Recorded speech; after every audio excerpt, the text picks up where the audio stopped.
आकाशवाणी भोपाल से प्रस्तुत हैं प्रादेशिक समाचार।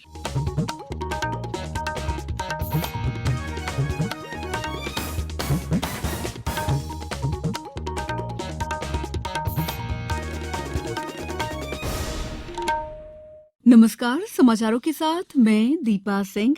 पहले 1 अप्रैल देश में कोरोना संक्रमण में तेजी से वृद्धि हो रही है। आपसे अपील है कि सावधान और सतर्क रहें। 15 से 18 साल के किशोर और अन्य लोगों को भी टीकाकरण के लिए प्रेरित करें। कोरोना के नए वायरस ओमिक्रॉन से चिंताएं बढ़ी हैं। बचाव के लिए कृपया 3 आसान उपायों का पालन अवश्य करें। मास्क लगाएं, 2 गज की सुरक्षित दूरी बनाए रखें, हाथ और चेहरा साफ रखें। कोविड संबंधी किसी भी जानकारी और मार्गदर्शन के लिए राष्ट्रीय हेल्पलाइन नंबर 01123978046 और 1075 पर संपर्क करें। अब समाचार विस्तार से। प्रधानमंत्री नरेंद्र मोदी बुधवार को स्वामी विवेकानंद जयंती पर 25वें राष्ट्रीय युवा महोत्सव का उद्घाटन करेंगे।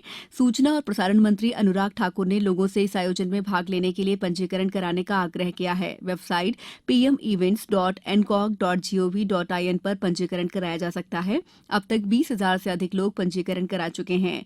राष्ट्रीय युवा महोत्सव का उद्देश्य युवा नागरिकों को राष्ट्र के विकास के लिए संगठित, सक्रिय और प्रेरित करना है, ताकि देश की आबादी की वास्तविक क्षमता उजागर हो सके। इधर प्रदेश में युवा महोत्सव पर रोजगार मेलों का आयोजन होगा। मुख्य कार्यक्रम सुबह 11 बजे कुशाभाऊ ठाकरे हॉल भोपाल में होगा। स्वास्थ्य कर्मियों, अग्रिम पंक्ति के कार्यकर्ताओं और किसी भी रोग से ग्रस्त 60 साल से ऊपर के लोगों के लिए आज से एहतियाती टीका लगाने की शुरुआत हो गई है।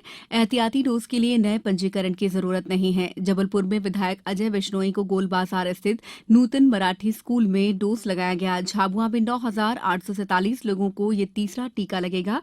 सतना में डॉक्टर डीएन गौतम और डॉक्टर सत्येंद्र सिंह ने सपत्निक प्राथमिक स्वास्थ्य केंद्र धवारी पहुंचकर एहतियाती डोज लगवाया। आगरमालवा में टीकाकरण के उपरांत भौतिक रूप से प्रमाण पत्र भी दिया जाएगा। शहडोल जिले में मानस भवन और गांधी स्टेडियम में 2 अलग-अलग टीका केंद्र बनाए गए हैं। राष्ट्रव्यापी टीकाकरण अभियान के तहत देश में अब तक 151 करोड़ 94 लाख से अधिक कोविड रोधी टीके लगाए जा चुके हैं। देश में कल 46,569 कोविड रोगी स्वस्थ हुए और स्वस्थ होने की राष्ट्रीय दर 96.62% है। देश में अब तक ओमिक्रॉन के 4,033 मामलों की पुष्टि हुई है। केंद्र सरकार ने बढ़ते संक्रमण के कारण गर्भवती महिलाओं और दिव्यांग कर्मचारियों को कार्यालय में आने से छूट दी है। जबलपुर सहित तीनों पीठों में आज से वर्चुअल सुनवाई के लिए हाईकोर्ट की ओर से एक गाइडलाइन जारी की गई है। इस गाइडलाइन के अनुसार ही कोई भी आवेदन स्वीकार कर लिया जाएगा।